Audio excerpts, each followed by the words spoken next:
Repent, New Orleans, for your drunkenness and your addiction. Repent for your sexual immorality and your celebration of debauchery. Repent.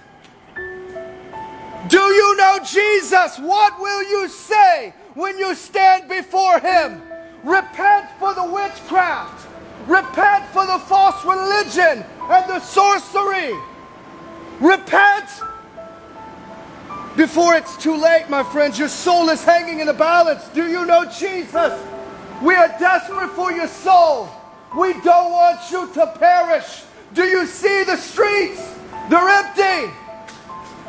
Look at what the hand of the Lord hath wrought, and let it wake you up. Let it wake you up. We're asleep.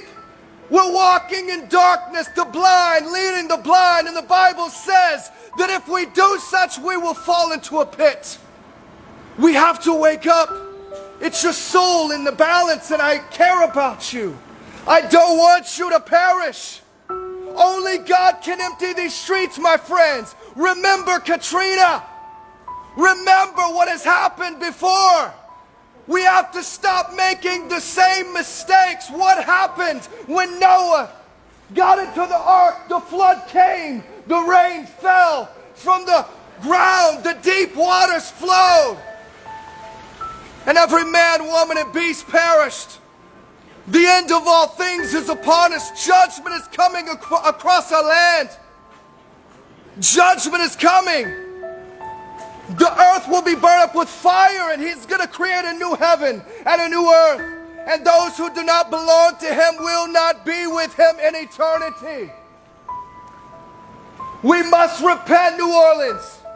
We must seek the Lord while he may be found. Call upon him while he is near. Let the wicked forsake his way, and the unrighteous man his thoughts. Let us turn to the Lord, and he will have mercy. And to our God, for he will abundantly pardon. For he has said, my thoughts are not your thoughts, neither my ways your ways. For as the heavens are higher than the earth, so are my ways than your ways, and my thoughts than your thoughts. That's from the mouth of God Almighty. He'll give you beauty for ashes, the oil of joy for mourning, the garment of praise for the spirit of heaviness. When's the last time you saw these streets empty?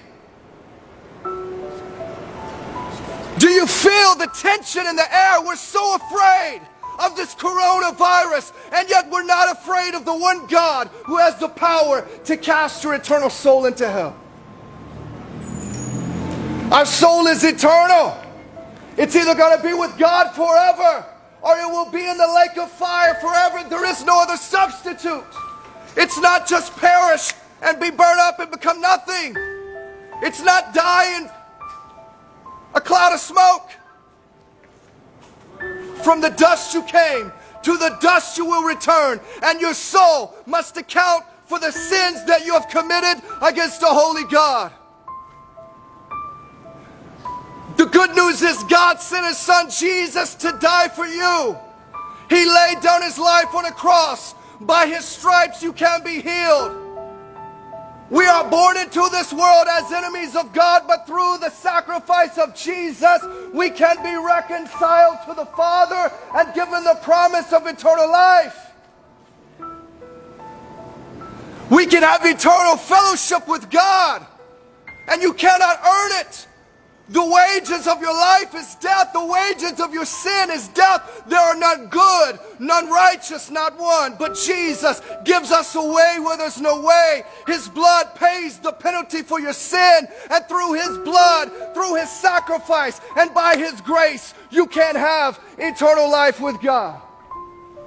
But we say no thank you because the alcohol tastes good, the women feel too good, the sheets feel too good. You're not going to find peace at the bottom of a bottle or in a stranger's bed. That little plastic bag runs empty. We find ourselves longing, empty and broken. Look at the streets, New Orleans.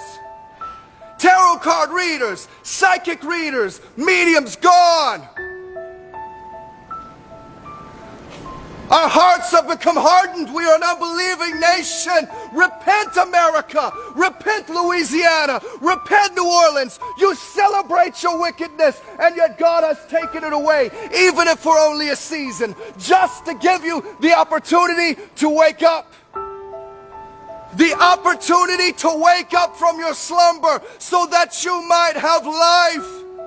The city known for voodoo and black magic and witchcraft has to wake up. There is power in the name of Jesus to break the curses from your life, to break the generational sin, the ancestral sin that runs deep.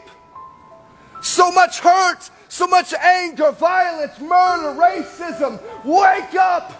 Love Jesus. He will set you free. He is the rock upon which we stand. By his stripes we can find healing for our wounded souls. Repent, New Orleans. Now is the time to wake up from your slumber. The time is late. Wake up, New Orleans. Repent. Believe the gospel and be saved. Confess with your mouth that he's Lord. Believe in your heart that God raised him from the dead, and you can have life for your soul. Repent, New Orleans. Repent. You are known for your witchcraft and your sorcery, your black magic and your voodoo, Mardi Gras celebrations of debauchery, and all sorts of sexual immorality. But God sees you. He sees your sin, and the cup of his wrath has filled up. Repent before it's too late. Repent, my friends.